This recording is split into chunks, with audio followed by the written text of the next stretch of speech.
podcast de sorcellerie.net. Mon nom est Dead Breeze et je suis en compagnie de Zelda. Allô Zelda! Ben bonjour Dead Breeze! Tu vas toujours bien aujourd'hui? Mais toujours! Mais bien sûr! Voyons donc!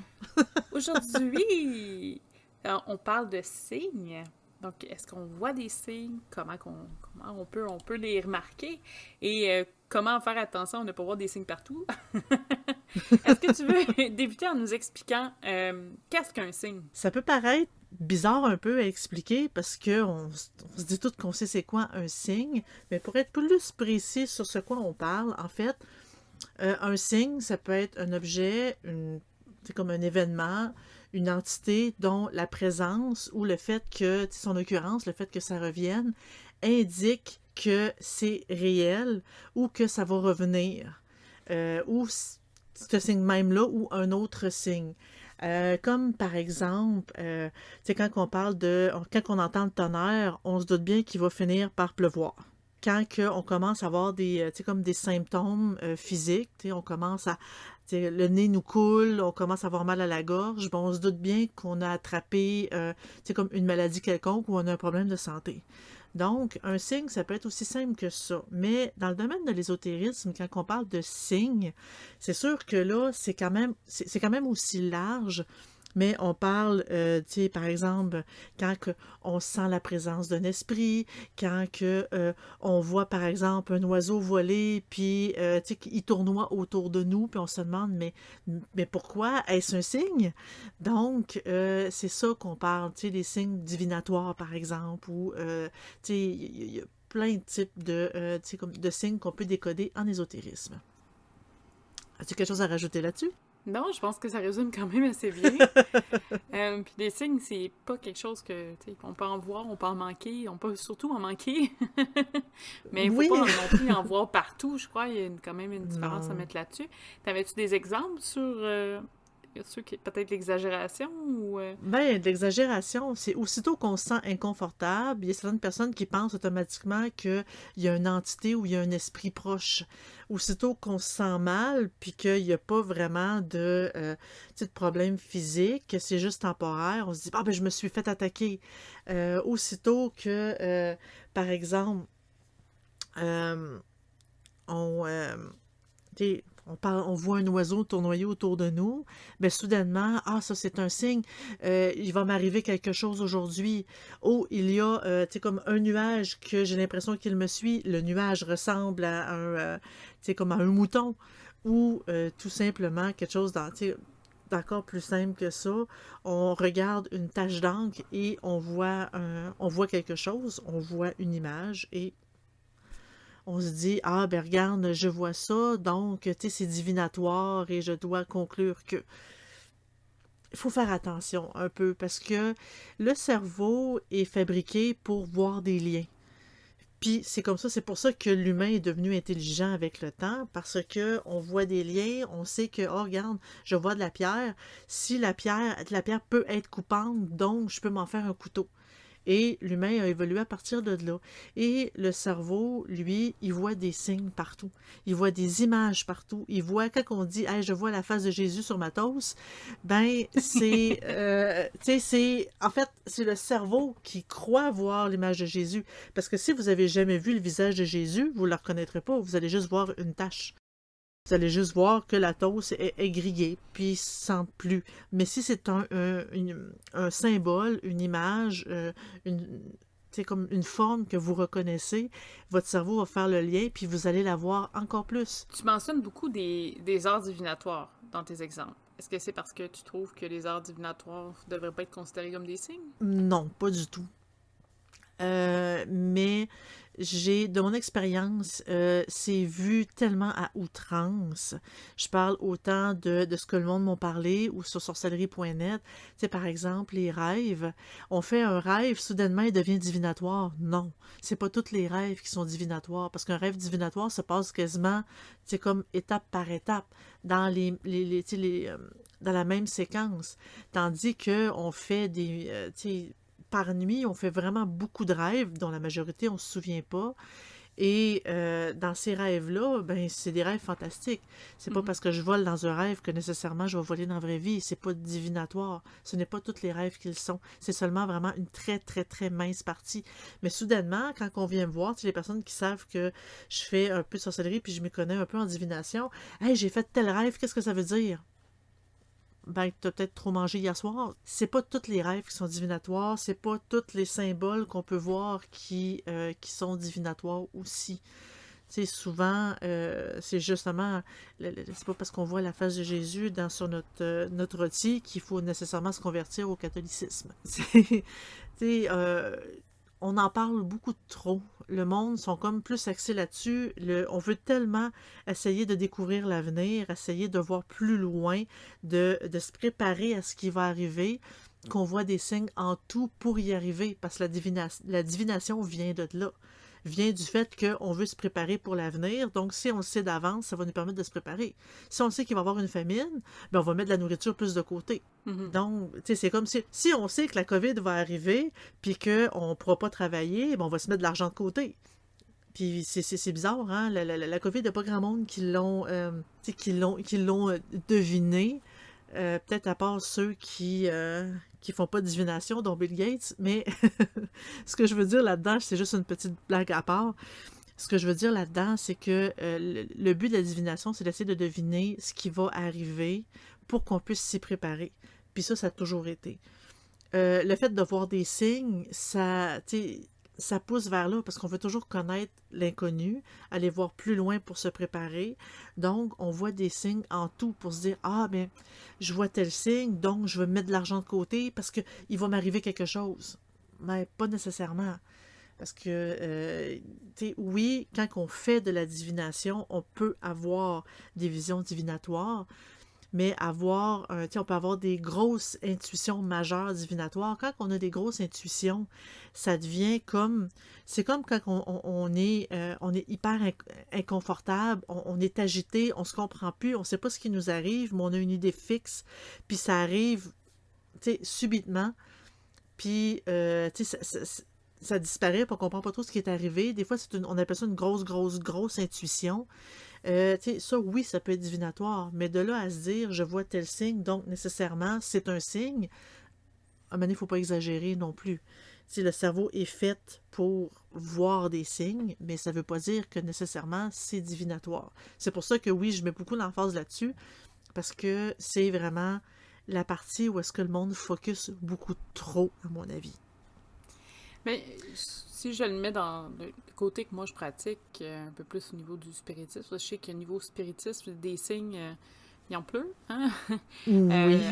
Avec le fait qu'on communique avec des personnes défuntes, tout ça, les risques de signes, c'est que la limite entre trouver un vrai symbole et se faire un peu aliéner par ce qui nous entoure. Donc justement, un problème, je sais pas moi... Nous, ici, avec l'hiver, quand ça se réchauffe ou quand que c'est chaud, ça devient froid, des fois, on entend les clous de la maison là, qui cognent. Oui. Ça fait comme un petit pouk en pleine nuit, généralement, là, mais... Oui, ou des fois, juste les murs craqués. Tu sais, c'est le bois qui bouge, qui travaille. Donc, on l'entend. Est-ce qu'on doit tout prendre ça comme des signes? Pas nécessairement, non. Ben non. Des fois, c'est juste vraiment parce qu'il y a une circonstance normale et explicable qui arrive au même moment.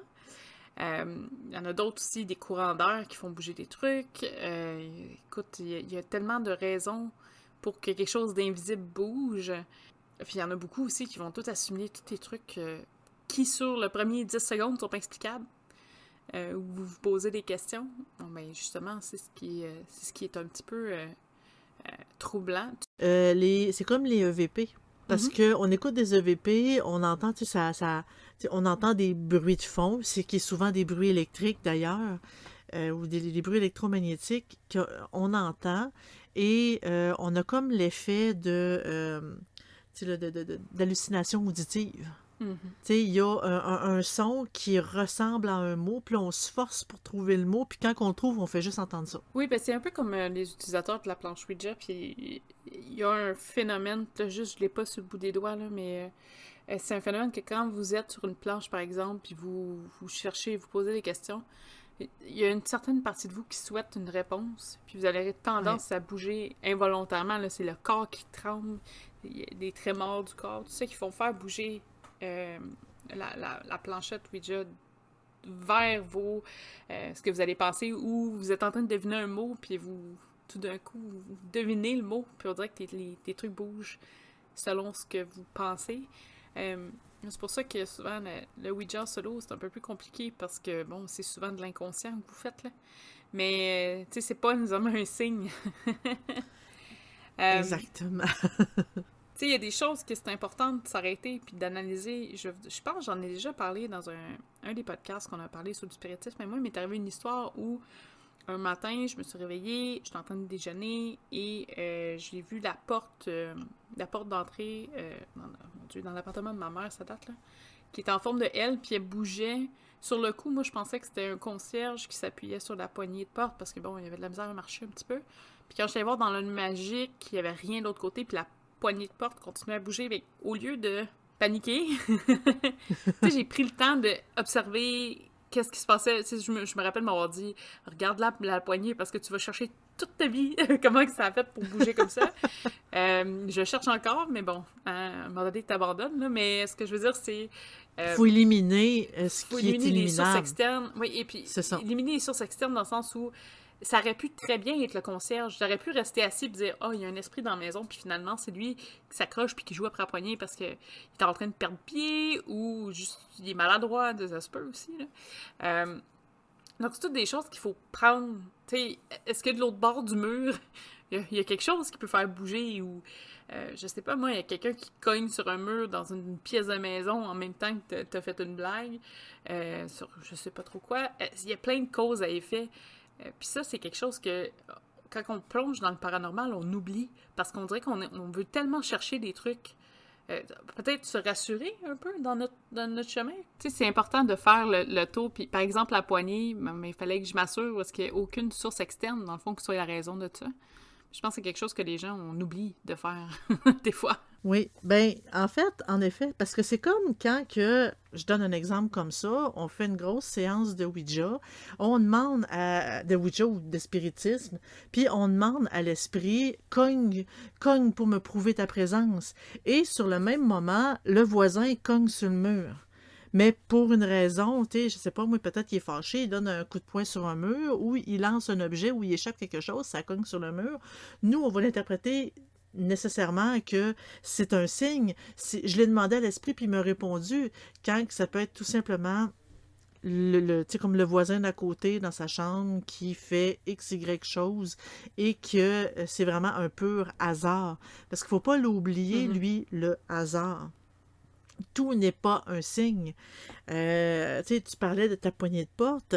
Moi, de mon côté, tu sais, j'ai vécu quelque chose de ce genre-là. J'avais peut-être, 9, 10 ans et environ. Et je voulais ouvrir, par exemple, la télé. Je trouve pas la manette de la télé. Je la cherche partout, je la trouve pas.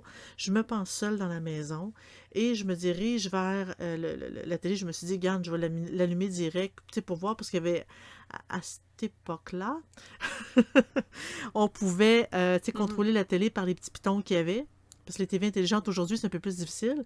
Fait que ça, c'est des petits pitons. Donc, je me suis dit, je vais regarder ça rapidement comme ça. Je vais mettre de quoi à la télé pour mettre l'ambiance. Mais j'étais tellement concentrée sur ce que je voulais faire, sur l'action de. Tu sais, je vais ouvrir la télé. Puis j'avais le bras en avant de moi, qu'elle s'est ouverte toute seule. J'étais à peu près à 2 mètres de la télé. Et j'ai fait un très, très, très gros saut. J'ai sursauté. J'ai fait, mais qu'est-ce que c'est ça, cette affaire-là? À ce moment-là, elle s'est éteinte. Elle s'est ouverte, puis elle s'est éteinte. Puis j'ai fait OK. Fait que le premier réflexe que j'ai eu, je me suis revirée de bord, puis je suis partie. Je me suis dit non, j'écouterai pas la télé aujourd'hui. Et après, je me suis dit, est-ce que ça serait mon petit frère qui m'aurait fait un mauvais coup? Parce que c'est fort probable, c'était son genre. Et j'ai fouillé partout dans la maison et j'étais seule. Puis je me suis dit, il s'est peut-être caché pour être sûr, mais après, il est arrivé. Donc, j'étais vraiment toute seule. Mais il faut éliminer. Est-ce que c'est un problème, je sais pas, une surcharge de courant? Tu sais, une surcharge, ça rouvre, ça ferme. Des fois, ça peut arriver. Est-ce que j'ai des pouvoirs psychiques? peut-être, mais j'ai jamais été capable de le reproduire. Tu mentionnes beaucoup d'étapes, comme quoi, tu sais, oui, j'ai effectué le tour, valider que ton Oui, frère, il était pas en lien. Parce qu'on pense tout le temps à quelqu'un qui nous joue un tour aussi, des fois. oui. Euh, Ouais, mais tu sais, on c'est comme la raison cherche, puis c'est ça qui la est plus important de faire évidente, là. comme étape. C'est pas juste de faire oh, le jet bleu s'est posé Oui, sur telle place, ça veut dire que tel truc. Non, non. Il y en a qui croient. Il y en a, c'est des. C'est comme, non. pas des rumeurs, là, mais des vieilles traditions, des vieilles pensées, puis c'est resté. C'est comme un rite qu'on continue de poursuivre, là, mais il y a des choses, des fois, on le sait aussi, vous le sentez. Ça m'est arrivé cette semaine. Moi, j'ai pas beaucoup de signes dans la vie, là. Mais cette semaine, non, c'est il y a 2 semaines, pardon. Je suis en train de déjeuner, comme tous les matins, il n'y a rien qui change. Puis tout à coup, ça fait un clic-clic, tu sais, un petit son. Puis je me relève la tête, puis la façon que je suis installée, bon, il y a la porte, il y a une porte à côté de moi avec une chaîne parce que c'est la piscine. Puis évidemment, on barre, là, parce que ça a quand même un accès à l'extérieur, avec une chaînette. La chaîne était donc libre, mais ça, c'est pas grave. Probablement, tu sais, je me dis, bon, mon copain probablement aller chercher des trucs là-bas pour le ramener à la maison. Fait que c'est des choses qui arrivent. Sauf que la chaîne bougeait. Mais là, il n'y avait pas de courant d'air. Je suis toute seule dans la maison. Puis le premier réflexe, c'était de trouver, il est où le chat? Le chat était très loin. Il était allé au bout du salon à dormir. Et la chaînette bougeait pour faire du bruit. Parce que si elle bouge juste un peu, elle fait pas de son. Puis je l'ai testé tantôt en plus. Mais elle fait pas de son. Donc, pour que ça aille attirer mon attention, c'est quand même étrange. Premier réflexe que j'ai eu, pour se regarder, le chat il est où? Donc ça allait. J'ai passé ma main sur toutes les cadres de la porte, voir est-ce qu'il y a un courant d'air qui se fait, assez puissant quand même. Le chauffage, on a une trappe à chauffage pas trop loin, mais elle était fermée, donc ça venait pas de là. Ça reste comme ça. J'en parle arrivé le soir avec mon copain, on discute, tout ça. Puis je dis, c'est bizarre, là, mais j'ai vraiment l'impression que c'est quelqu'un que j'ai connu qui est passé. Tu sais, mettons, mon grand-père, ma grand-mère qui est décédée, tout ça comme ça. Puis je dis, d'après moi, j'ai plus l'impression que c'était mon côté que le tien. Tu sais, même si j'habite avec lui, j'ai vraiment l'impression que c'est pour moi. Ça reste comme ça. Mais je dis, si je suis curieuse, j'aurais aimé ça savoir c'est qui. Puis je me suis connectée à un chat, puis il y a quelqu'un qui m'a appelé mamie, en blague, là. Puis j'ai fait genre, ah, c'est clair. Puis cette personne-là, j'avais pas parlé depuis des années, là. Fait que je pense que le clin d'œil a été, wow, on dirait que c'est comme si elle essayait de trouver une façon de dire, parce qu'on s'appelait pas comme ça, là, mais de dire que c'est du côté maternel, en tout cas du côté paternel, mais ta grand-mère maternelle. Fait que je suis comme, ah, c'est spécial. C'est plein d'addons aussi, là.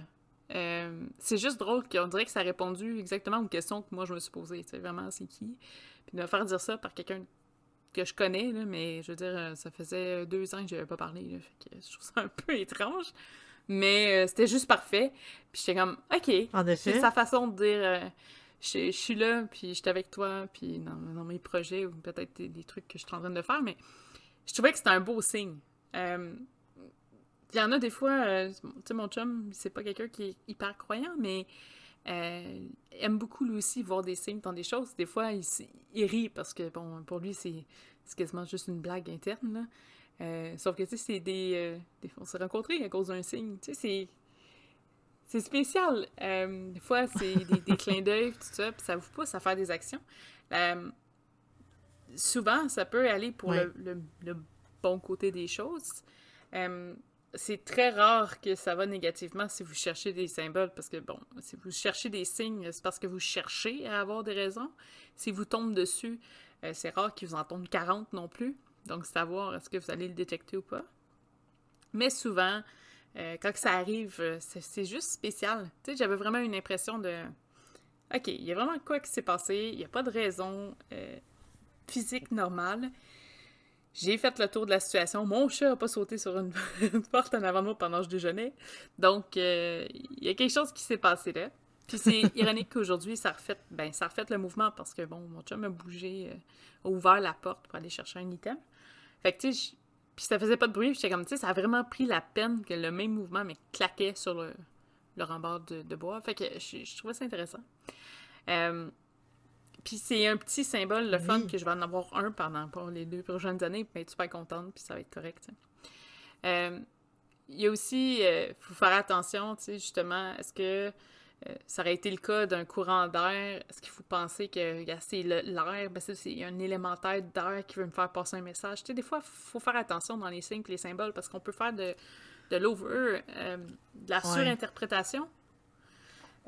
Puis ça peut être vraiment dangereux. Je dis pas parce que vous mal interprétez vos signes que ça va aller mal pour vous, c'est pas ça du tout. Mais des fois, ça peut être une spirale qui peut aller vraiment, vraiment loin pour rien. Donc encore. En effet. Tu sais, comme un exemple que je peux donner, c'est, tu sais, Mhm. l'horoscope. C'est, tu sais, c'est bizarre d'attacher ça au signe, mais ça en est, en fait, parce que on lit tout le texte d'horoscope et automatiquement, c'est comme si on tenait pas compte de tout ce qui nous se rapproche pas de nous, mais on dit ah oui, je suis comme ça, ah ben je suis comme ça aussi, mais je suis comme ça aussi, mais en fait, c'est à peu près, on a quasiment une chance sur deux. On tient compte de ce qui nous se rapproche à nous en disant ah non, ça c'est pas moi, ça c'est pas, ah oui, ça c'est moi, ah il y en a beaucoup que c'est moi, donc c'est vraiment mon signe. Donc c'est vraiment ça. Ah, aujourd'hui, par exemple, le Capricorne, tu sais, comme vous passerez une mauvaise journée, ah ben non, nécessairement vous passez une mauvaise journée parce que vous interprétez votre signe de façon trop littérale, trop vrai, vous y croyez un peu trop et vous faites en sorte que votre journée se passe mal. Parce que le cerveau est quand même assez puissant là-dessus aussi. Le cerveau, il va faire en sorte que ça fonctionne. Si vous êtes convaincu que vous avez fait un rêve prémonitoire et vous allez avoir un accident, ben, votre cerveau peut faire en sorte que vous ayez un moment d'inattention pour l'avoir, cet accident-là, pour dire, oh, ben, regarde là Mhm. l'accident, hey, je sais plus quoi faire, puis paf, vous l'avez. Donc, il faut vraiment faire attention à l'interprétation aussi de ce que vous en avez. Il faut toujours laisser le bénéfice du doute, même dans ce qui est dans l'ésotérisme. Tu sais, on a beau y croire, on a beau valider des signes, valider des événements qui arrivent, mais il faut pas non plus partir en peur. Oui, puis je pense que c'est aussi quelque chose qui est important parce que ça nous rattache à quelque chose de logique. Si on va trop loin puis on s'égare, là, ça peut être dangereux. J'ai vu moi, des gens perdre complètement la tête, puis toi, tu sûrement avec ta profession, mais Oui, je veux oui. dire, de perdre la boussole, là, que ça fasse plus de sens, puis de voir des liens qui, quand on fait un pas en arrière, puis on prend le temps d'analyser, ça n'a aucun sens. Donc c'est important aussi. C'est pas parce qu'il y a une feuille qui tombe d'un arbre que là, votre vie va changer pour autant. Il faut aussi prendre Ouais. des trucs à la légère. C'est correct d'ouvrir son esprit, puis je pense qu'au début, quand on commence, on veut peut-être un peu trop. Fait que là, on voit des signes partout, là. Mais c'est tellement important de prendre le temps de garder ses pieds au sol, d'être groundé, de garder aussi un visage tourné vers la réalité parce que tomber dans l'espèce de fantasme de la sorcellerie, je dis pas à lancer des balles de feu, À là, la mais Harry à la Potter. Harry Potter, comme quoi si tu penses fort, fort, fort, tout va se manifester. Mais c'est parce que oui, il y a de la manifestation qui peut se faire, mais c'est pas de la fantaisie. Tu sais, je veux dire, c'est un degré différent. Puis je pense que quelqu'un qui veut trop, c'est comme pas en faire assez, dans le sens où ça Ouais. dérape et justement la dérape va vous mener vers un chemin qui est bon, il est pas très bon là. Il faut pas forcer, il faut se laisser aller, mais il faut pas forcer. Faut pas chercher à trouver des signes, faut pas chercher à voir des choses qui sont probablement pas là. Tu sais, il faut comme se laisser aller, puis si on est pour en voir un qui est un vrai, ben on va vraiment le voir, puis on va le ressentir, l'intuition quand même assez forte qui nous dit que oui, là, il y a quelque chose. Mais il faut pas chercher des signes partout, faut pas forcer. Non, puis c'est pas parce que vous voyez quelque chose, mettons un élément naturel ou un symbole, un signe naturel des oiseaux, par exemple, qui font le tour de vous. Tu sais, il y a des trucs que c'est correct, là, que c'est pas tant grave. Nous, chez nous, on croit, en tout cas du côté maternel, on a cette petite croyance-là que les grands monarques c'est des membres de la famille décédés qui viennent vous dire coucou. Tu sais, on pense pas nécessairement que les personnes sont vraiment décédées dans les monarques, puis c'est ça. Mais c'est un petit plaisir, mettons, lorsqu'un monarque se pose sur soi. Puis on a une petite pensée pour nos personnes défuntes, mais c'est pas nécessairement un signe pour autant. Non. C'est, tu sais, il y a des petites choses comme ça que c'est correct, là, c'est anodin un peu. Je pense que c'est le degré aussi de changer sa vie à propos d'un signe qui est dangereux. Tu sais, je veux dire, si pour vous, il y a un oiseau qui rentre dans une fenêtre, ça vous assigne, je sais pas, mais ça vous dit c'est quoi? Je pense que c'est un mort qui est bientôt, quelque chose comme ça, ou une visite mortuaire, quelque chose comme ça. Là. Un oiseau qui s'écrase dans une fenêtre, non, c'est grave, là. Ben, ça dépend s'il meurt ou s'il survit, mais c'est un événement Juste grave. pour vous donner une idée, moi, où j'habite, j'ai une grande fenêtre en avant de la maison et un grand arbre. Donc, ça fait un reflet. Fait que ça donne l'impression qu'il n'y a pas une forêt, mais quasiment, là, dans ma fenêtre. Ouais. Donc, à peu près 2 fois par jour, l'été, j'ai un oiseau qui fonce dans la fenêtre. Et là, c'est drôle parce que j'ai mon bureau maintenant de travail juste à côté. Il y a du mort pas mal de Moi, ton je fais le bord. saut. Le chat ne fait même plus le saut. Okay? Il est habitué d'avoir des oiseaux qui font dans notre tête. Et c'est ironique parce que le chat, d'habitude, c'est son lunch. Mais lui, il y a le Saint-Hubert qui vient cogner direct dans la fenêtre. Pour ceux qui ne savent pas, le Saint-Hubert, c'est une chaîne de c'est une restaurants au rôtisserie. Québec. Et on fait de la pub gratuite avec le podcast.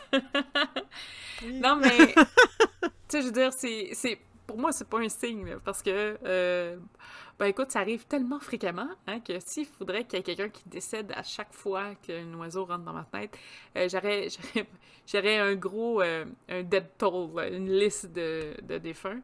Ça secoue la première fois que ça arrive, mais après ça, c'est fini, tu sais. Oui, mais tu t'appelles pas Dead Breeze? Oui, mais là, je considère pas que toutes les... Ah. Je pense pas que j'ai un oiseau par cas de COVID, là, sinon ça ne serait pas fini. Mais d'ailleurs, oui, j'ai tenté d'en sauver quelques-uns, là, mais ça marche pas tout le temps.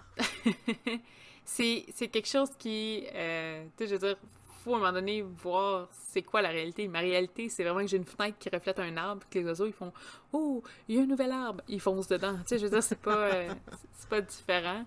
Il y a des choses aussi que, oui, c'est juste parce que ça sort de l'ordinaire. Tu sais, un oiseau qui rentre dans une cheminée, descend la cheminée, puis cogne dans la fenêtre. Moi, ça m'est déjà arrivé. Un oiseau, je pense un petit merle, qui avait rentré dans la maison comme ça. Tu fais le saut, parce qu'il faut que tu le sortes de ta maison après, là. Mais, Ouais. tu sais, ça, c'est plus rare. Si vous voulez voir un signe là-dedans, c'est rare qu'un oiseau prend quand même la chute libre dans une cheminée, mais ça peut arriver, dépendamment s'il y a des nids ou tout ça. Mais, c'est des choses qui arrivent. Sauf que c'est ça, c'est du cas par cas. Moi, je verrais une souris ici, ben des fois ça arrive, on en a. Ben, je serais pas surprise, je dirais pas « Oh mon Dieu, c'est un signe, il y a une souris chez nous. » Je serais comme « Ah ben non, hein, il fait froid, puis il rentre, il essaie de rentrer parce que bon, il veut se réchauffer. » C'est des rongeurs. C'est des choses normales pour des rongeurs. Oui. Mais il y a des choses que... Tu sais, il faut vraiment essayer de voir c'est quoi la logique du signe. Est-ce qu'il y en a? Est-ce que on est capable de faire la dissociation entre les deux? Je pense que c'est des trucs qui sont vraiment importants là, à voir, à regarder et à analyser. Là. Oui, en effet, en effet. Est-ce que tu avais quelque chose à rajouter sur les signes? Non, je crois qu'on a vraiment fait le tour. Si vous aimez la plateforme, nous sommes sur Spotify, Apple Cast, sur pas mal toutes les plateformes de podcasts. Donc, vous pouvez nous suivre et généralement, vous êtes au courant vu que vous nous écoutez déjà. Vous pouvez nous rejoindre sur Twitch, qui est une plateforme où on peut faire des vidéos live. Donc, vous pouvez nous poser des questions et participer aux activités avec nous. On les fait les samedis, 8h30 au Québec. Ça revient à 2h30 en Europe, à peu près, avec le décalage. On varie une semaine c'est Dead Breeze, une semaine c'est Zelda, donc c'est à suivre. De toute façon, on les annonce pas mal toutes les semaines. Oui. On a aussi le site internet de sorcellerie.net, site qui regorge d'informations. On a des archives qui datent quand même, des informations importantes, mais on a aussi des articles. Oui. Vous allez probablement trouver de l'information que vous voulez avoir. Chaussures à votre pied.